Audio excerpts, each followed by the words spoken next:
마태복음 1장 1절을 두 번 읽도록 하겠습니다. 시작. 아브라함과 다윗의 자손 예수 그리스도의 계보라. 다윗의 자손 예수 그리스도의 계보라. 아멘. 예수는 그리스도이십니다. 예수라고 하는 것은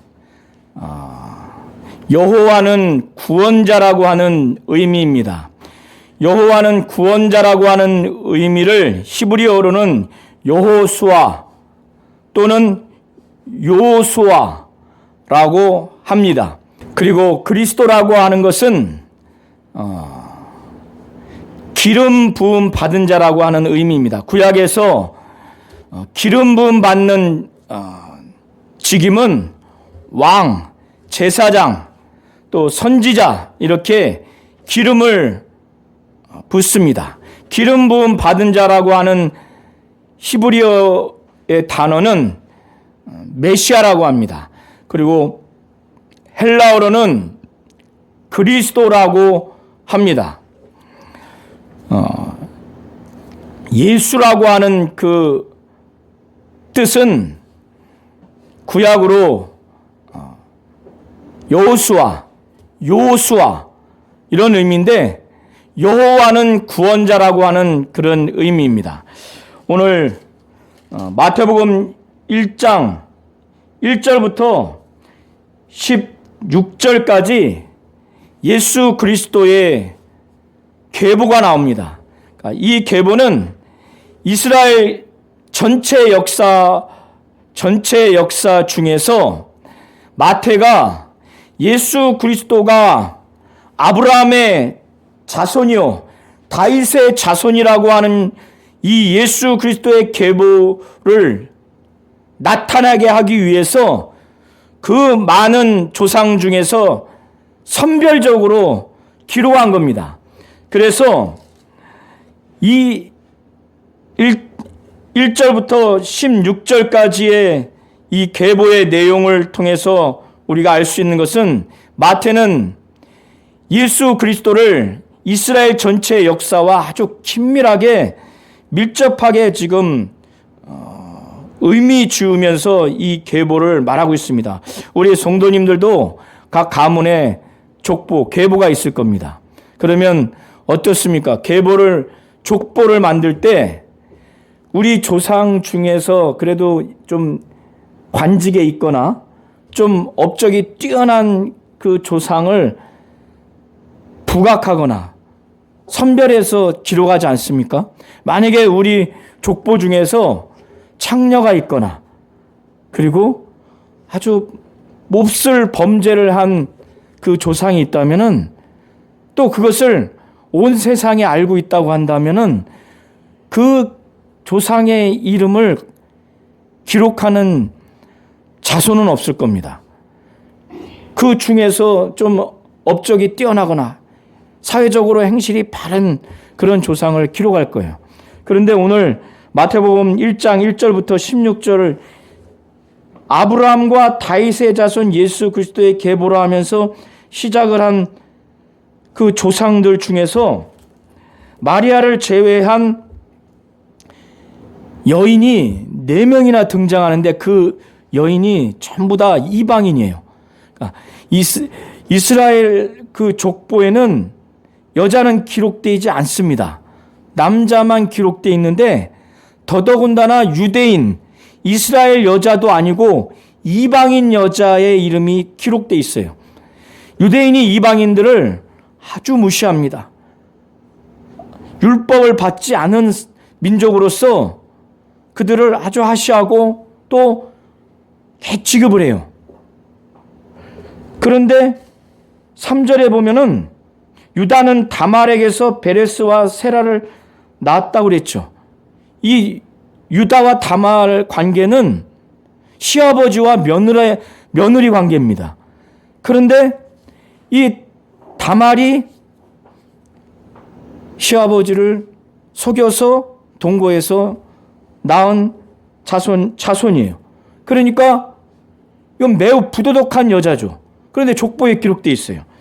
3절이 그렇게 기록되어 있고, 또 5절, 6절을 보면은 라합은 누군가? 가나안 여인입니다.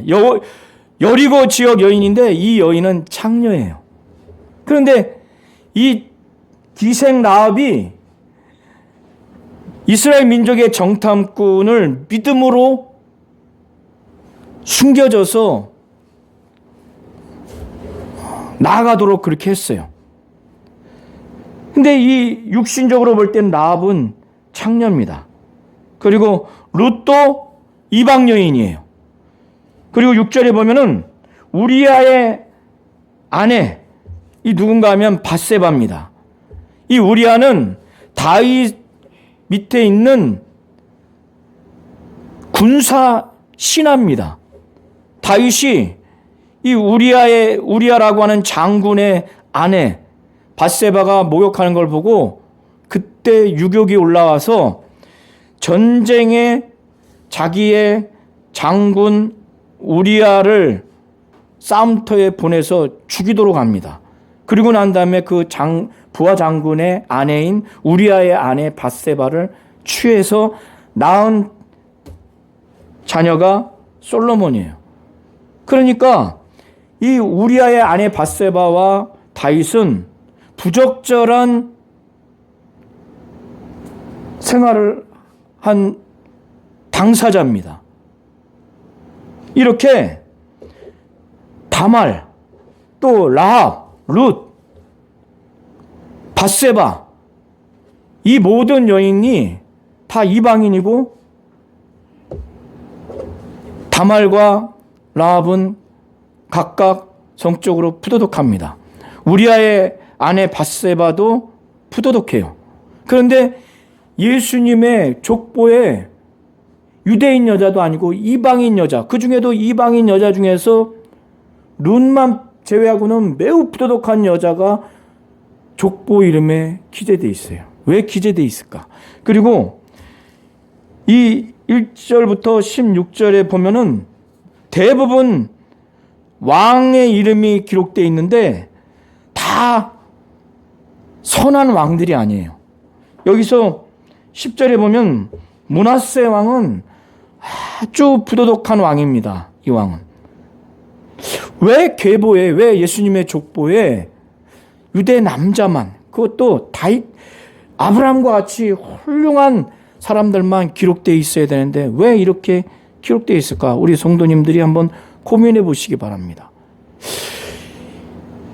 우리 성도님들 같으면 이런 족보를 가지고 누구한테 버젓이 보여줄 수 있습니까?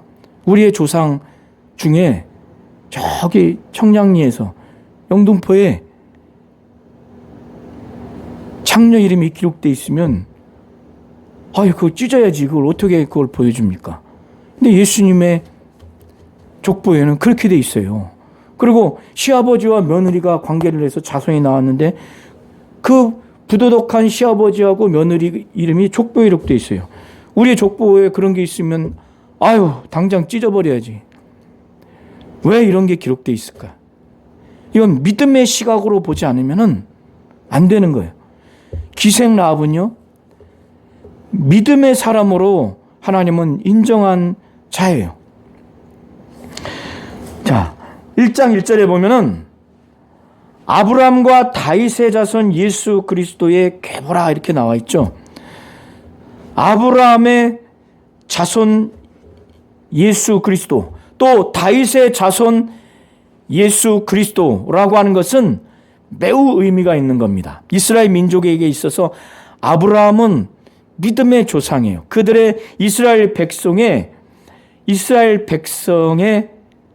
시작을 의미하는 겁니다. 이스라엘 민족을 하나님이 선택했어요. 그래서 선민이라고 합니다. 이들은 하나님의 백성으로 하나님이 자기들의 민족을 선택했다. 아브라함으로부터 자기 민족을 선택했다고 하는 선민의식이 매우 강합니다. 그래서 아브라함의 자손 예수 그리스도라고 마태가 이렇게 기록한 것은 바로 하나님이 아브라함을 통해서 언약을 약속하셨어요. 너로 말미암아 저 하늘의 뭇별과 같이 바다의 모래와 같이 많은 자손을 줄 것이다. 그리고 내 자손 중에 한 씨로 말미암아 복을 줄 것이다. 그래서 갈라디아서 3장 8절부터 18절과 16절을 각각 보면은 사도 바울은 그때 그 아브라함의 자손, 그 씨, 그걸 누구라고 말하냐면 예수 그리스도라고 말합니다. 예수 그리스도를 통해서 믿음을 갖는 모든 사람들이 하나님의 자녀, 하나님의 백성이 되는 이 복을 받을 것이라고 하는 이 약속이 이루어진 것을, 또 그 약속을 한 것을 사도 바울은 증거하고 있습니다. 그래서 이 마태복음은 마태가 자기 동족인 유대인에게 전달하는 하나님의 말씀이에요. 그러니까 이 족보를 쓸 수밖에 없는 겁니다. 그리고 그 첫 절에 이 예수는 아브라함의 자손이다. 곧 우리 민족을 하나님의 백성으로 선택한 시작인 아브라함, 그 아브라함과 하나님이 약속을 했는데 너로 말미암아 많은 민족이 복을 얻을 것이고 내 자손, 그 자손 중에 한 씨로 말미암아 믿음의 복을, 믿음으로 말미암아 하나님의 자녀가 되는 복을 줄 것이라고 하는 이 약속을 누구를 통해서 이루어졌는가? 바로 예수 그리스도를 통해서 이루어진 것이라고 하는 것을 1장 1절에 마태는 자기 유대인들에게 증거하는 겁니다. 그리고 다윗의 자손 예수 그리스도의 계보라, 이 말은 다윗의 자손이라고 하면은 다윗은 이스라엘 그 민족, 이스라엘 국가를 아주 세운 왕조의 시작입니다. 왕조의 시작이에요. 그래서 다윗과 그의 아들 솔로몬 시대에 이스라엘은 아주 부국이 됐어요. 이 이스라엘 민족은 아주 영화를 누렸습니다. 그래서 다윗의 자손 예수라고 하는 것은 다윗은 왕으로서 그의 자손인 예수는 왕의 자손이라고 하는 거예요. 예수가 이 육신적인 이스라엘 국가의 한 국가의 왕이라는 의미가 아니라 모든 민족, 유대인이든 이방인이든 모든 민족의 왕이라고 하는 그런 의미로서 마태는 아브라함과 다윗의 자손 예수 그리스도의 계보라고 이렇게 말하는 겁니다. 그래서 2절부터 16절이 아브라함의 자손인 예수, 바로 하나님이 아브라함을 통해서 약속한 그 언약을 성취한 그 예수를 이 족보를 통해서 나타내 주는 거예요. 그리고 다윗의 자손 예수를 이 족보를 통해서 말해주는 거예요. 다윗 왕가의 혈통으로 온 예수, 그러나 육신적인 혈통으로서의 왕의 자손을 넘어서 온 세상, 온 민족, 온 우주의 왕이라고 하는 그런 측면에서 다윗의 자손 예수를 말하는 겁니다. 이해하시겠죠? 그래서 이 두 시각으로 이 족보를 보셔야 돼요. 자, 17절을 한번 보시기 바랍니다. 자, 한번 17절을 한번 합독하시겠습니다. 16절, 17절을 한번 큰 목소리로 합독하시겠습니다. 시작. 야곱은 마리아의 남편 요셉을 낳았으니 마리아에게서 그리스도라 칭하는 예수가 나시니라. 그런즉 모든 대수가 아브라함부터 다윗까지 14대요 다윗부터 바벨론으로 사로잡혀 갈 때까지 14대요 바벨론으로 사로잡혀간 후부터 그리스도까지 14대더라. 예. 자, 잘 보세요. 2절부터 15절까지 보면 남성 중심으로 해서 자손이 낳았다고 이렇게 기록되어 있습니다. 육체적으로. 그런데 16절을 보면은 야곱은 마리아의 남편 요셉을 낳았으니 마리아에게서 그리스도라 칭하는 예수가 나시니라.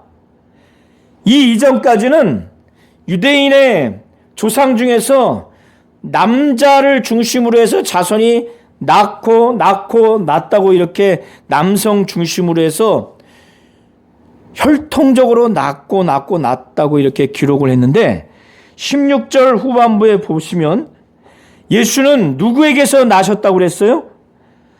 마리아에게서 그리스도라 칭하는 예수가 나시니라. 이렇게 기록되어 있죠. 여기서의 나시니라는 마리아가 낳거나 요셉이 낳거나 하는 육신의 혈통적으로 낳았다고 하는 그 의미가 아니에요. 그의 부모가 요셉이 마리아가 육체의 부모가 낳았다고 하는 측면에서 표현하는 것이 아니에요. 마리아에게서 그리스도라 하는 예수가 나신이라 했을 때 이 나신이라는 하나님이 마리아에게서 낳도록 하셨다. 하나님이 마리아를 통해서 그 마리아가 낳도록 그렇게 만드셨다고 하는, 하나님이 하셨다고 하는 그 표현의 동사예요. 나신이라가. 좀 어려운 말로 하나님이 하셨다고 하는 동사의 의미로서 신적 수동태라고 표현을 합니다. 그 전까지 낳고는 사람이, 남자가, 육신을 갖고 있는 남자가 혈통적으로 생물학적으로 낳았다고 하는 그런 의미고, 여기서 마리아에게서 그리스도라 칭하는 예수가 나신이라 했을 때는 인간의 육신의 조상인 요셉이나 마리아가 육신의 혈통으로 생물학적으로 낳았다고 하는 그런 단어가 아니에요. 이해하시겠죠? 하나님이 마리아의 태를 통해서 나오도록 했다.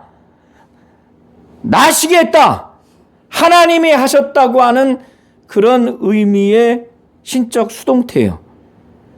마태가 왜 이것을 이렇게 기록했는가는 17절부터 25절까지 왜 이런 단어를 썼는가? 그는 그걸 알고 썼죠. 하나님이 낳게 하셨다. 마리아에게서 낳게 하셨다. 이렇게 표현한 이유에 해당되는 내용을 18절부터 25절에 기록하고 있습니다.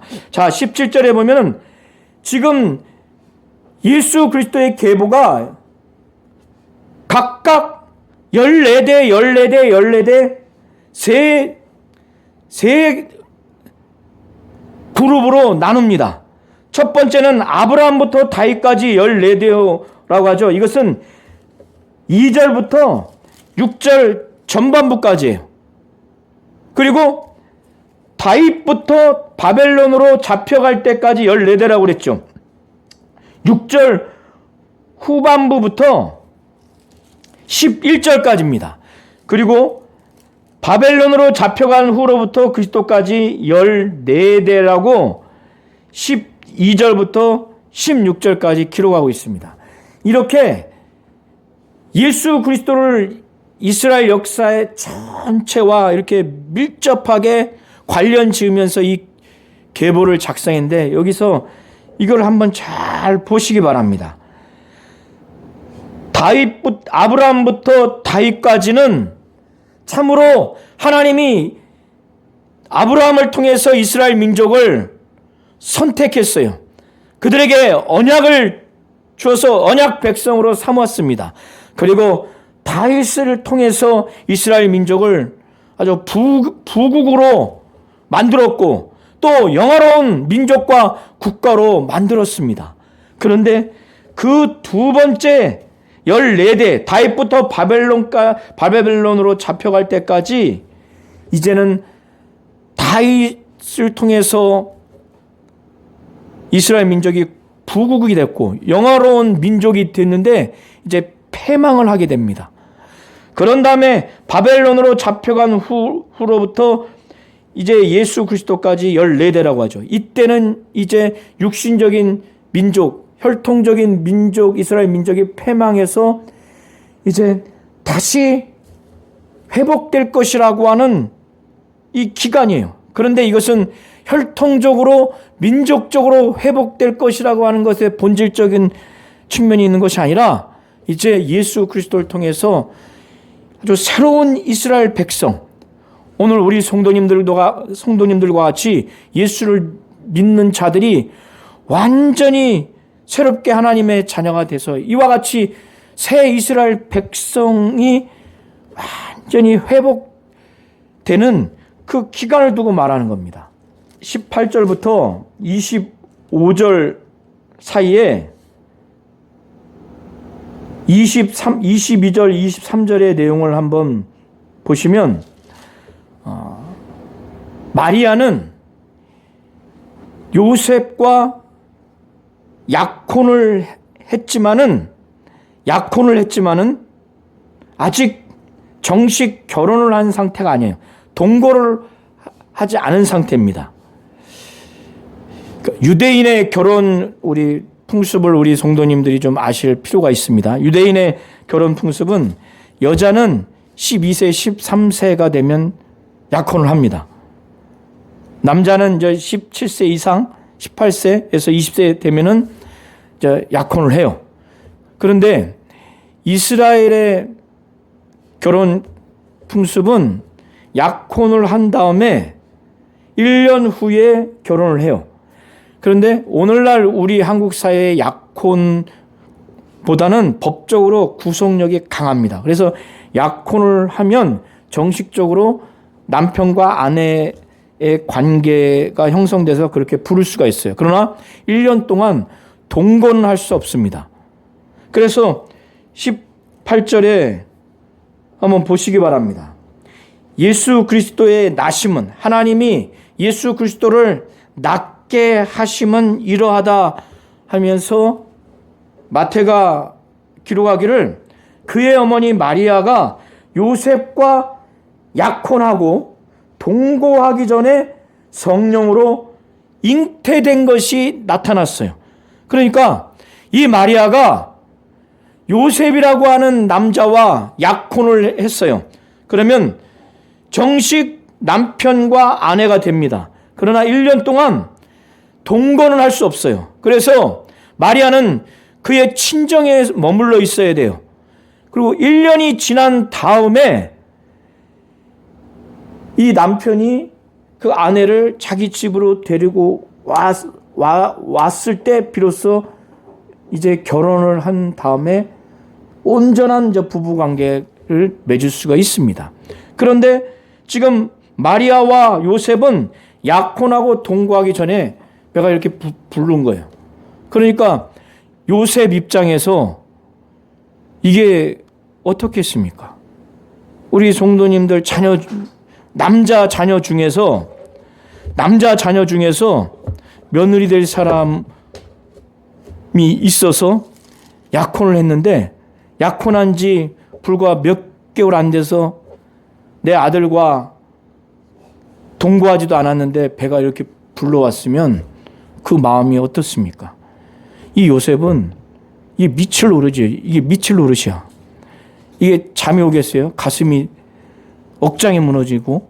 그런데 이 요셉은 19절에 보면은 의로운 사람이라고 그래. 율법을 완벽하게 지킨 건 아니지만은 율법대로 그렇게 신앙생활을 한 사람이에요. 그런데 왜 나에게 이런 일이 일어났을까? 이렇게 간음을 한 여인은 어떻게 처리하냐면 두 가지로 처리해요. 첫 번째는 신명기 22장을 보시면 간음하면 돌로 쳐 죽이라고 돼 있어요. 그런데 이 당시에는 이스라엘 민족이 로마 제국에 의해서 지배를 받았기 때문에 사람을 죽이는 권한, 사형할 권한은 로마 제국에 있기 때문에 돌로 쳐 죽이지는 않았어요, 이 당시에. 그러면 또 다른 방법이 무엇인가? 자기가 지금 약혼한 대상인 마리아가 지금 간음해서 배가 부른 이 사실을 두 중인만 세워서 이혼 증서를 써주면 이 마리아와 이혼을 할 수가 있어요. 그래서 이 요셉은 이거 얼마나 괴로웠겠어요. 이거 부모에게 말도 못하고 누구에게 말도 못하고 밤새 신음신음 앓다가 얼마나 충격받았겠습니까? 그러다가 어떻게 해야 되겠냐고 작정했냐면 신명기 22장 22절부터 25절 사이를 보시면 정식 공개적으로 고소해서 죽일 수는 없고 그냥 가만히 이걸 끊어버리자. 가만히 끊어버리자고 하는 것은 그냥 비공개적으로 내가 그래도 약혼한 이 대상이고 한때 사랑했던 이 마리아를 그렇게는 하지 말자 하고 비공개적으로 증인 2명을 세워서 이혼 증서를 써줘서 그냥 파혼하려고 그렇게 한 거야. 그렇게 작정하고 잠이 들었어요. 얼마나 괴로웠겠어요. 그런데 20절부터 25절을 한번 합독하시겠습니다. 자, 20절부터 25절을 큰 목소리로 한번 합독하시겠습니다. 자, 시작. 이 일을 생각할 때에 주의 사자가 현몽하여 이르되 다윗의 자손 요셉아 내 아내 마리아 데려오기를 무서워하지 말라. 그에게 잉태된 자는 성령으로 된 것이라. 아들을 낳으리니 이름을 예수라 하라. 이는 그가 자기 백성을 그들의 죄에서 구원할 자이심이라 하니라.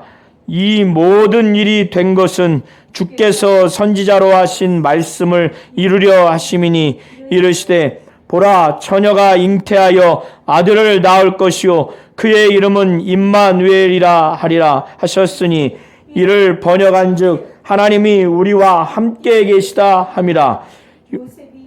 잠에서 깨어 일어나 주의 사자의 분부대로 하여 그의 아내를 데려왔으나 아들을 낳기까지 동침하지 아니하더니 나음의 이름을 예수라 하니라. 아멘.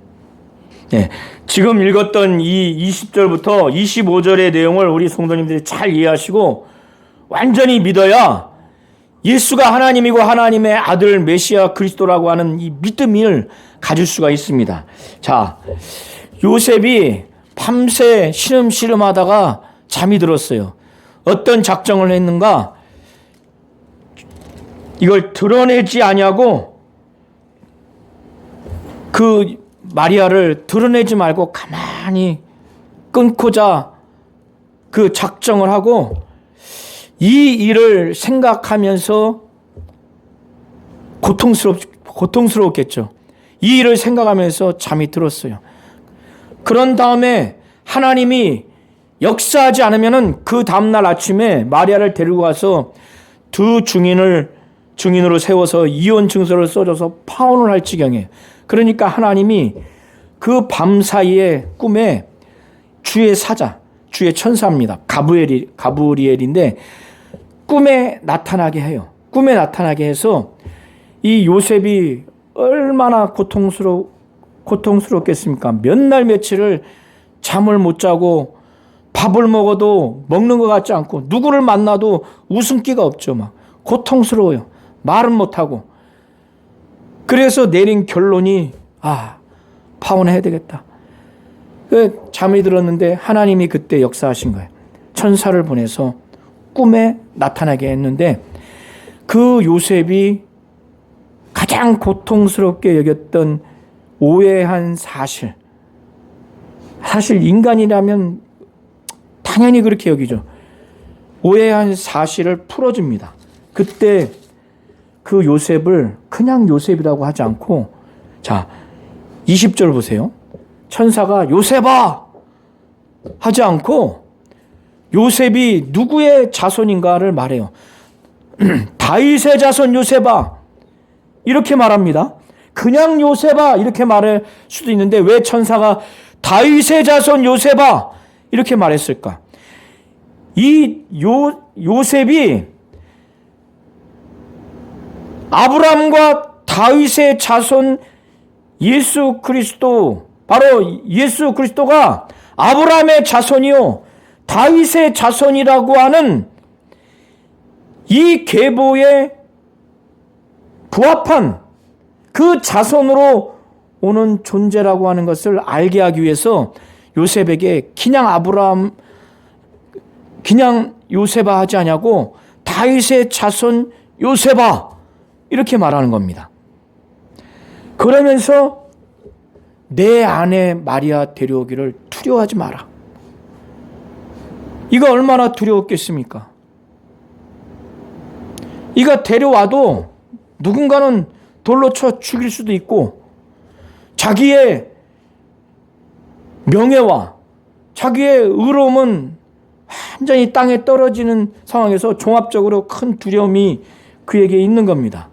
그런데 이 하나님이 이 천사를 통해서 지금 마리아가 이렇게 잉태된 것, 배가 부른 것은 다른 남자와 외도에서 간음해서 된 것이 아니라 성령으로 된 것이다. 자, 우리 성도님들 1장 20절을 다시 한번 읽어보시면서 마리아의 그 배에서 잉태된 것이 지금 요셉이 왜 고통스러워해요? 왜 이혼하려고 그래요? 다른 남자와 외도하고 다른 남자와 간음해서 지금 배가 불렀다고 생각하기 때문에 그런 거예요. 그런데 하나님이 천사를 통해서 그게 아니라고 한 것을 지금 말해주는 건데 우리 성도님들 다시 읽으면서 마리아에게 하나님이 성령으로 잉태된 이 사실을 지금 잘 아시고 이걸 믿으시기 바랍니다. 자, 2절을 한번 합독하시겠습니다. 시작. 이 일을 생각할 때에 주의 사자가 현몽하여 이르되 다윗의 자손 요셉아 내 아내 마리아 데려오기를 무서워하지 말라. 그에게 잉태된 자는 성령으로 된 것이니라. 다시 한번 그에게 잉태된 자는 성령으로 된 것이라. 예수가 마리아에게 잉태된 것이 요셉이나 다른 남자가 아니라 성령으로 잉태된 것을 우리 성도님들은 믿으시기 바랍니다. 지금 가브리엘 주의 사자가 꿈에 요셉에게 그걸 말하는 거예요. 마리아 데려오기를 무서워하지 말라. 마리아 데려온다고 하는 것은 몸을 데려오는 의미도 있지만은 결혼하는 것을 무서워하지 말라는 거예요. 왜? 성령으로 잉태된 것이니까. 그러면서 천사가 이 마리아에 잉태된 이 아이가 딸인지 아들인지도 일러줍니다. 아들을 낳으리니 그의 이름을 예수라고 하라. 이름까지 정해줘요. 천사가 정해준 것이 아니라 하나님의 천사를 통해서 아들을 낳을 것인데 이 아들이 나오면 예수라고 하라. 예수가 어떤 의미인가? 그 예수라는 이름을 붙여주는 이 예수가 어떤 일을 할 자인가까지 말해줍니다. 이는 그가 자기 백성을 그들의 죄에서 구원할 자임이라. 아들을 낳을 것인데 예수라고 하라. 이 예수라고 하는 자는 자기 백성, 이스라엘 백성을 직접적으로 칭하지만 모든 죄 있는 하나님의 백성들을 일컬으면 됩니다. 모든 민족을 일컫는다고 보시면 돼요. 자기 백성을 그들의 죄에서 구원할 자라는 거예요. 예수라고 하는 아들이 태어날 터인데 예수라고 쳐라. 그 자는, 그 예수는 자기 백성을 죄에서 구원할 자이다. 그런데 22절, 23절을 보세요. 마태가 이렇게 요셉과 결혼하기도 전에 약혼을 했지만 동거하기 전에 이 배가 부른 이것이 얼마나 충격적이고 얼마나 당황스럽겠습니까? 유대인에게서는 더더욱 그래요. 우리나라도 그렇지만은 유대인에게는 더더욱 그래요. 이거는 도저히 가문의 큰 범죄입니다. 이거는 이혼할 수밖에 없어요. 돌로 쳐서 죽이든가. 그런데 왜 이런 일이 발생됐는가? 이런 일을 통해서 예수가 나타난 일이 어째서 발생됐는가? 22절과 23절에 마태는 기록하기를 이것은 이미 하나님이 이사야 선지자를 통해서 하신 예언의 말씀을 이루게 하려고 이런 지금 상황이 나타났다는 거예요. 우연히 발생한 것이 아니라 요셉과 마리아가 약혼을 했지만 결혼하기 전에, 동거하기 전에 이렇게 배가 불러서 예수가 잉태된 것은 이미 선지자 이사야를 통해서 예언한 것이라고 말합니다. 자, 근데 23절을 한번 보세요. 이사야서 7장 14절, 15절을 우리 성도님들이 한번 읽어보시면 이 내용의 배경은 이런 내용입니다. 자, 아까 말씀드린 것처럼 이스라엘 역사를 좀 크게 이해하실 필요가 있는데, 이스라엘은 다윗과 솔로몬 왕이 죽은 다음에 이스라엘은 북이스라엘 국가와 남유다 국가로 분열되어 있어요. 분열된 상태에서 지금 이사야서 7장 14절을 배경으로 하는 이스라엘 그 국가의 그 상황은, 이 당시에 전 세계적으로 강대국은 아수르였습니다. 아수르가 너무나 위협적이기 때문에 북이스라엘 국가가 그 당시에 많은 나라들과 연합해서 동맹을 이루어서 아수르를 대적하고자 그렇게 했고 실제 대적을 했습니다. 그런데 남쪽에 있는 유다 국가는 그 동맹에 참여하지를 않았어요. 왜냐하면 남유다는 아수르 국가를 의지했기 때문에.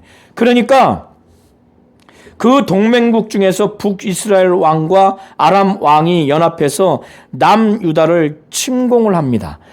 그때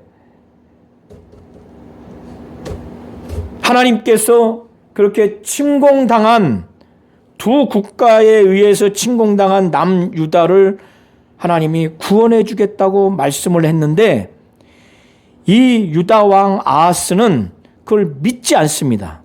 그러니까 이사야 선지자가 하나님으로부터 말씀을 받고 예언을 해요. 아하스 왕의 가문에서 젊은 여인을 통해서 아이가 나올 것이다. 그러므로 인해서 이스라엘 민족이 회복될 것이라고 하는 측면에서 예언을 한 겁니다.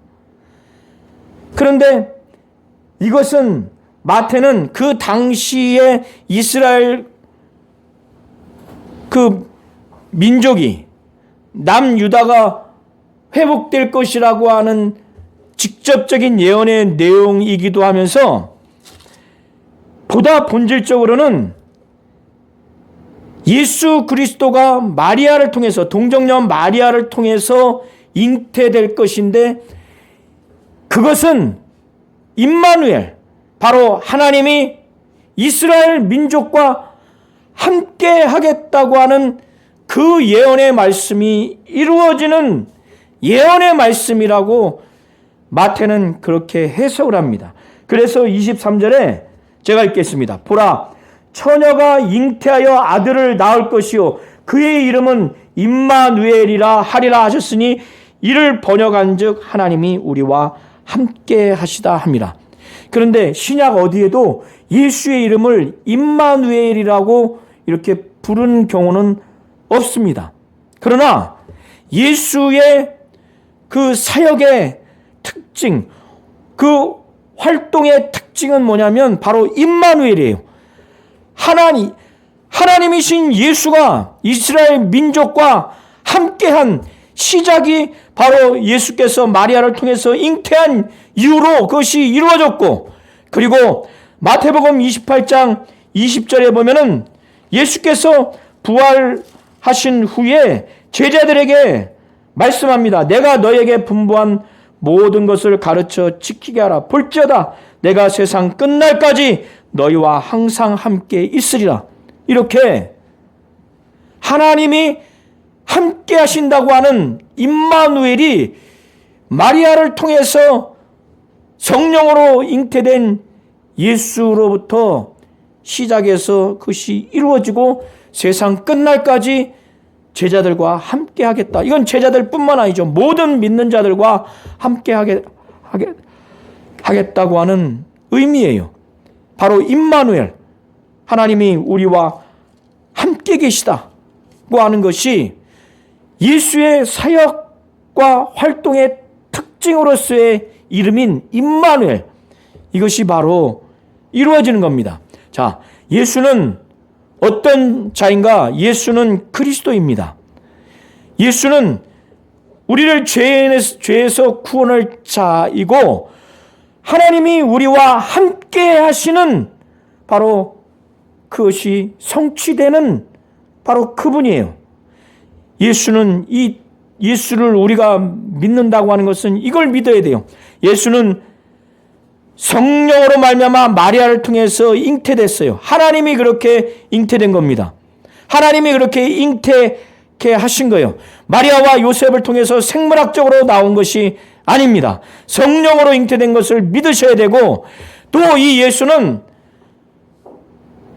우리의 죄를 짊어지고 저주를 담당해서 구원할 자라는 것을 믿으셔야 돼요. 그리고 이 예수는 바로 하나님으로서 우리와 함께 하시고 또 영원토록 우리와 함께 하시는 그 하나님, 바로 그 하나님의 영원토록 함께 하시는 그 하나님, 바로 임마누엘 하시는 하나님을 성취한 겁니다. 자, 24절, 25절을 읽고 마치겠습니다. 자, 큰 목소리로 24절, 25절 다 함께 합독하시겠습니다. 시작. 요셉이 잠에서 깨어 일어나 주의 사자의 분부대로 행하여 그의 아내를 데려왔으나 아들을 낳기까지 동침하지 아니하더니 나음의 이름을 예수라 하니라. 자, 이 요셉의 입장에서 한번 생각해 보시기 바랍니다.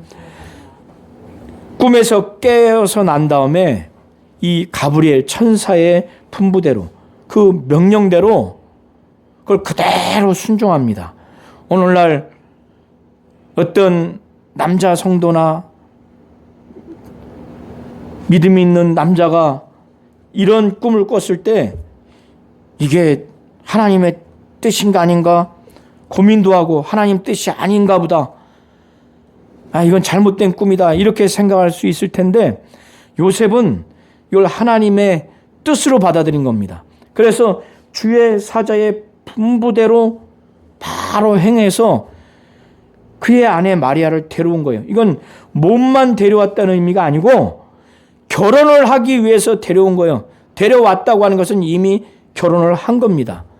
배가 이렇게 쭉 불렀는데, 그는 성령으로 잉태된 이 하나님의 말씀, 이 가브리엘을 통해서 전한 이 말씀을 그대로 믿었어요. 그리고 아들이라고 하는 것, 그리고 그가 나오면 예수라고 하라고 하는 그것까지 다 믿었어요. 그리고 난 다음에 더 놀라운 것은 25절에 보면 이 아들을 낳기까지 동침하지 않았어요. 동침하지 않았어요. 그리고 난 다음에 이름을 예수라고 그렇게 했습니다. 오늘 우리 성도님들이 오늘 마태복음 1장 1절부터 25절의 내용을 잘 이해하셔서 예수가 성령으로 잉태됐다고 하는 것, 그리고 그가 동정녀 마리아에게서 태어난 것은 바로 이사야서 7장 14절을 통해서 하나님이 이사야 선지를 통해서 예언한 것을 이루는 장면이라는 것, 그리고 이 예수는 죄에서 구원할 자라고 하는 그 이름을 갖고 온 자라는 것, 그리고 하나님이 이스라엘 민족뿐만 아니라 믿는 모든 자들과 영원히 함께할, 우리와 함께 하시는 하나님, 임마누엘 하시는 하나님이라고 하는 것을 이루는 자로서 오신 예수라고 하는 이 두 가지 사실을 분명히 믿고 이해하시기 바랍니다. 우리 성도님들, 이 세 가지 내용, 예수가 성령으로 잉태된 것이 안 믿어지면 그 믿음은 온전한 믿음이 아니에요. 그리고 이 예수가 우리를 죄에서 구원할 자라고 하는 이 믿음, 그리고 이 예수가 바로 하나님이 우리와 함께 하시는 하나님이라고 하는 이것을 성취하신 분이라고 하는 것을, 바로 그분이 하나님이라고 하는 이 사실을 우리가 믿어야만이 우리의 믿음이 온전한 믿음입니다. 오늘 성탄 축하 기념 예배 가운데 오늘 이 예수에 대한 이 사실을 분명히 믿으셔서 하나님이 예수를 그리스도로 우리로 보내셔서 예수가 그리스도라고 하는 이 사실을 분명히 믿고 온전히 이 하나님이 예수를 말씀이 육신에 오게 하신 이 성탄절날 예수가 그리스도라고 하는 확실한 믿음을 갖고 신앙생활 하시기를 예수의 이름으로 축원합니다.